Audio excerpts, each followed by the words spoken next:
আজকে অনেকটা সকালে ঘুম থেকে উঠেছি, উঠে দেখি দেখো একটা বিড়াল বারান্দায় বসে আছে আর টিপ টিপ করে আমার দিকে চেয়েছিল। এদিকে দেখো আমার সোনাটা এখনও ঘুমাচ্ছে আর এদিকে আমি রান্নাগুলো সেরে নিচ্ছি।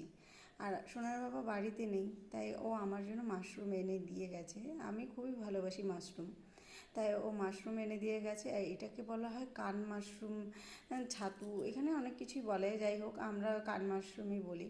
পাতার মতন দেখতে হয়। আর দেখো, আর আজকে ঝাল একদম অল্প দেব, মশলাও অল্প দেব, কারণ বাড়িতে আমি আর আমার সোনা, তাই দুজনের জন্য বেশি মশলা দিয়ে রান্না করবই না, কারণ আমার ছেলেও খাবে। যদি সোনার বাবা বাড়ি থাকতো তাহলে আরটু মশলা দিয়ে ঝাল দিয়ে কষা কষা করে, মানে লাল লাল করে রাঁধতে হতো, কারণ ওর বাবা এইভাবে জীবনেও খাবে না। আর আমার চলে যায় কি বলো তো, আমি নিজের জন্য এক্সট্রা কোনো কিছু রাঁধতে ইচ্ছা করে না যখন ওর বাবা বাড়ি থাকে না। আর এদিকে আমার স্নান টান হয়ে গেছে, খাওয়া দাওয়া কমপ্লিট। তাই ছেলেটা ঘুমাচ্ছে যখন, তাই ভাবলাম যে ফ্রিজটা পরিষ্কার করি। আর ওর বাবা ফ্রিজের মানে উপরে দুনিয়ার রাজ্যের যত যা কিছু আছে সব এই ফ্রিজের উপরে রেখে দেয়।